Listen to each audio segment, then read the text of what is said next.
Arya Kamandanu bertarung dengan ular siluman naga Puspakresna yang mengambil perwujudan seperti dirinya sendiri. Dua makhluk kembar itu bertarung dengan sengitnya. Suatu ketika Arya Kamandanu asli berhasil menyergap Arya Kamandanu palsu. Dengan seluruh kekuatan yang dimilikinya, Arya Kamandanu asli menjepit leher Arya Kamandanu palsu. Arya Kamandanu palsu meronta-ronta, berusaha untuk berontak. Kakinya menendang ke sana kemari, tangannya mencengkram rambut Arya Kamandanu asli. Tapi Arya Kamandanu asli tidak sedikit pun bergeming. Dia terus menjepitkan lengan kirinya, dan jepitan itu semakin lama semakin kuat. Tutur Tinular, Naga Puspakresna.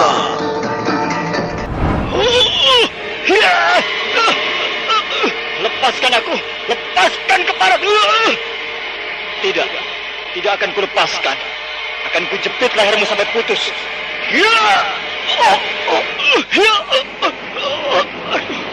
Kurang ajar. Dua makhluk kembar itu masih berkutat. Arya Kamandanu asli terus menjepit leher lawannya sekuat-kuatnya.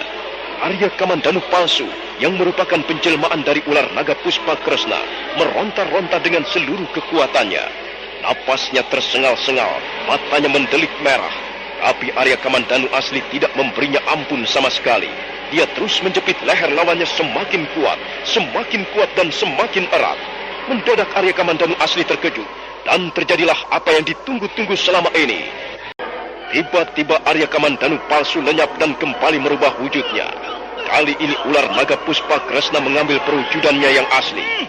Dan perwujudan seperti itu pernah dilihat Arya Kamandanu dalam mimpinya. Dia berupa seekor ular yang besarnya tak lebih dari jempol kaki manusia dewasa. Dan panjangnya kurang lebih 2 depa. Kepalanya seolah-olah memakai jamang atau mahkota. Dan kedua belah matanya memancarkan cahaya kemerah-merahan. Arya Kamandanu dengan sigap menangkap tubuh ular hitam legam itu. Ular naga Puspakresna menggelepar dalam genggaman Arya Kamandanu. Ekornya menyabet ke sana kemari, tubuhnya melilit-lilit, dan dari mulutnya terdengar suara mendesis-desis. Ular siluman itu terus menggelepar-gelepar dalam genggaman tangan Arya Kamandanu. Tiba-tiba ular hitam itu mencicit dengan keras. Kepalanya meliuk-liuk ke kiri dan ke kanan, dan kemudian moncongnya menyambar ke arah leher Arya Kamandanu.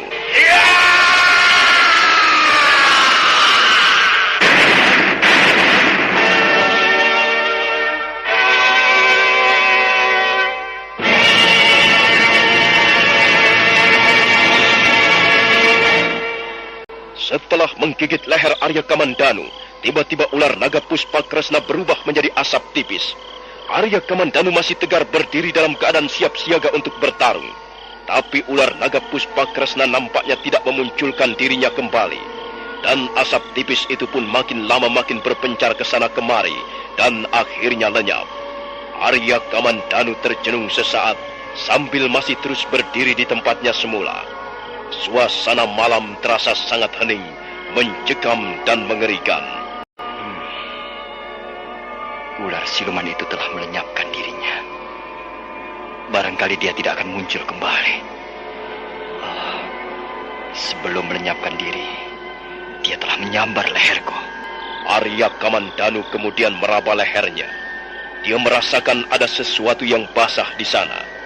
Dan ketika menarik tangannya kembali, dia melihat jari-jari tangannya penuh darah. Tapi mendadak darah itu lenyap bagaikan asap. Sakit sekali rasanya leherku. Nyeri sekali. Aduh. Tubuh Arya Kamandanu meliuk-liuk dan akhirnya roboh. Untuk sesaat lamanya Arya Kamandanu pingsan. Tubuhnya menelungkup di atas sebuah lempengan batu. Tak lama kemudian Arya Kamandanu bergerak-gerak, dan dia merasakan rambutnya tertiup angin malam yang dingin. Rupanya aku telah pingsan. Aku ingat seluruh peristiwa yang baru saja terjadi. Ular naga Puspakresna telah menggigit leherku sebelum dia melenyapkan diri. Sekarang aku benar-benar sudah membuktikan bahwa makhluk setengah dewa itu memang ada di muka bumi ini. Dongengan telah berubah menjadi kenyataan. Benar apa yang dikatakan Bapak Lungga. dongengan telah berubah menjadi kenyataan.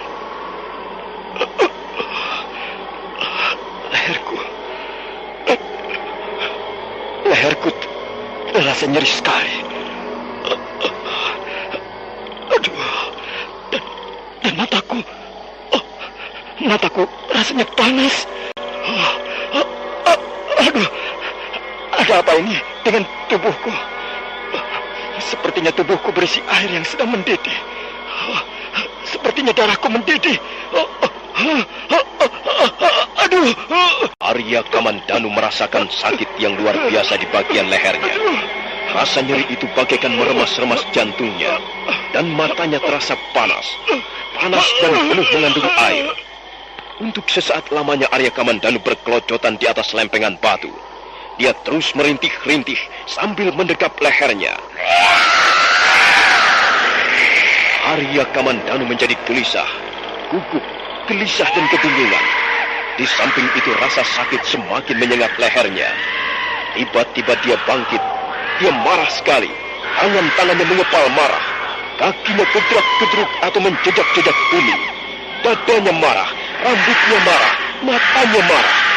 Mulutnya mendesis marah. Seluruh tubuhnya, seluruh aliran darahnya, dan bahkan sukmanya ikut marah.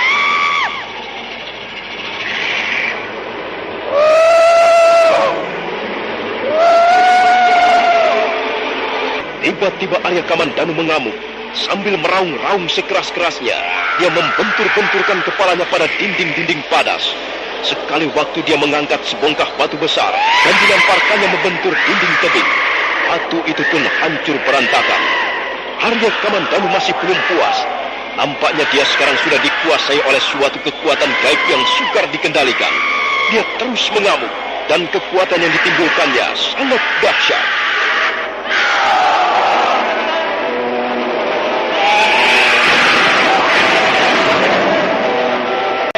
Setelah menghancurkan batu-batuan di sekitar dinding tebing, mendadak Arya Kamandanu berlari-lari menuruni lereng bukit Mahabhairawi.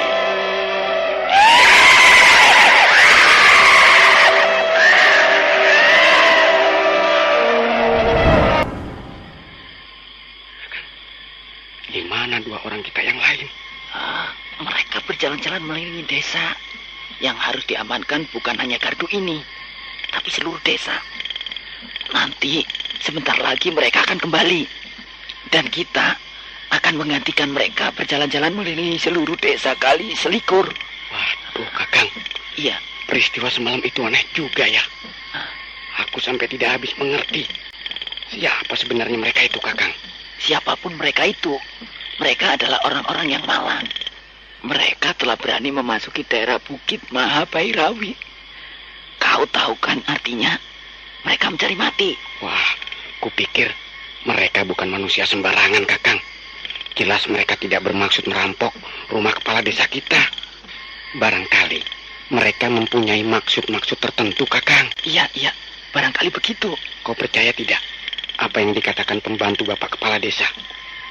Jongkong mengatakan bahwa dia mendengar penjahat itu telah bertengkar dengan Nini Mendur, putri Bapak Kepala Desa. Kau percaya tidak, Kakang? Masa kita mau percaya pada orang gemblung seperti si Jongkong? Jongkong itu kan tidak genap pikirannya. Barangkali dia sedang lindur atau sedang mabok. Sudahlah, buat apa membicarakan soal itu? Yang penting sekarang ini kita berjaga-jaga. Jangan sampai ada penjahat atau perusuh berani memasuki desa Kali Selikur. Soal dua orang itu, biarkan saja. Tidak usah dipikirkan lagi. Mereka berdua pasti sudah menjadi mangsa siluman Bukit Mahabhairawi. Kau tidak mendengar sesuatu? Kau mau menakut-nakuti aku ya? Tidak, Kakang, tidak. Sungguh. Baru saja aku mendengar ada suara orang berteriak di sana. Di sebelah sana, Kakang. Nah, dengar, Kakang. Sekarang kau pasti mendengarnya. Iya, aku mendengarnya sekarang. Suara apa ya? Sepertinya bukan suara manusia. Sepertinya raungan seekor harimau, Kakang. Bukan harimau. Harimau meraungnya lebih besar. Ini agak kecil seperti apa ya? Dia berbunyi lagi, Kakang. Tapi memang sepertinya bukan raungan seekor harimau. Suara apa ya? Kau takut? Ya sebenarnya aku agak takut juga, Kakang.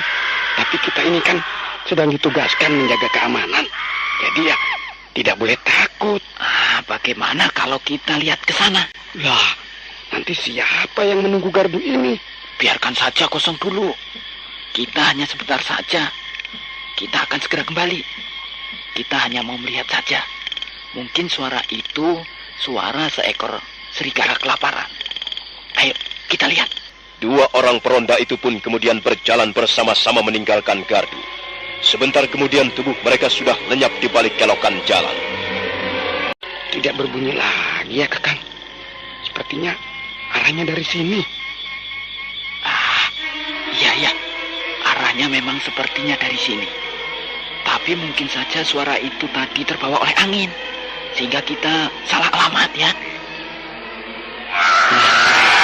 Itu, Kakang. Dia berbunyi lagi. Arahnya di sebelah sana. Ya, hati-hati. Siapkan senjatamu. Mari kita lihat suara apa itu. Dua orang peronda itu pun kembali melangkah menuju ke arah datangnya suara.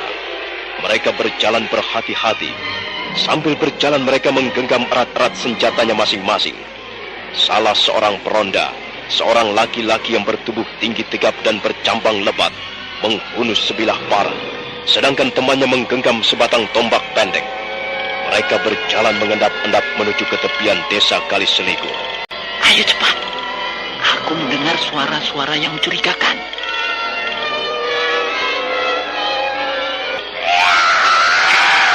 Rupanya ada orang gila. Lihat.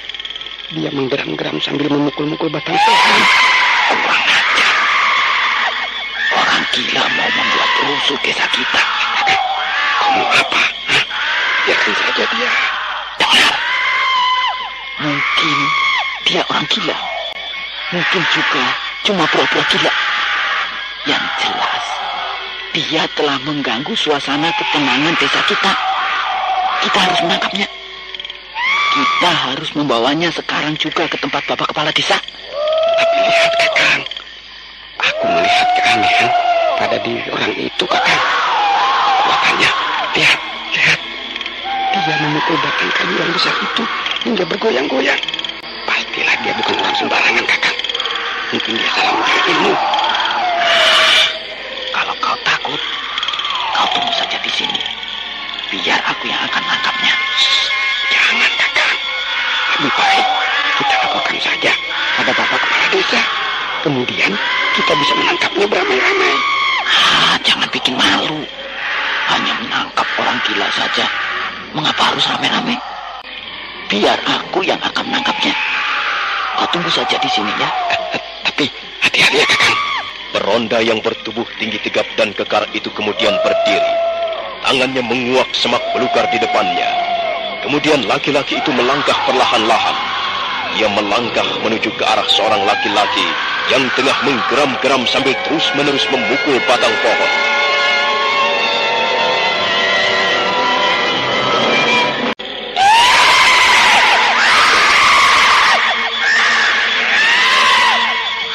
Hei! Siapa kau ini? Kalau mau berbuat gila jangan di desa kami. Ayo, cepat minggat dari sini. Hei, apa telingamu tuli? Cepat pergi dari sini. Kurang ajar. Kalau kau tidak mau segera pergi, maka parangku ini akan membelah kepalamu. Baru saja peronda itu akan bergerak lebih mendekat. Laki-laki yang disangka orang gila itu, yang tidak lain adalah Arya Kamandanu, berdiri sambil membalikan punggungnya. Peronda itu terkejut bukan main. Tiba-tiba saja di depannya seolah-olah muncul makhluk setengah siluman. Tangan dan kakinya segera menjadi gemetaran. Sementara itu Arya Kamandanu masih terus berdiri, menatap dengan bola matanya yang berwarna kemerah-merahan. Nah, saudara pendengar, bagaimanakah kisah selanjutnya? Apa yang akan dialami oleh peronda-peronda itu? Dan apa yang akan dilakukan Arya Kamandanu di desa Kaliselikur? Silakan menunggu seri berikutnya. Sampai jumpa.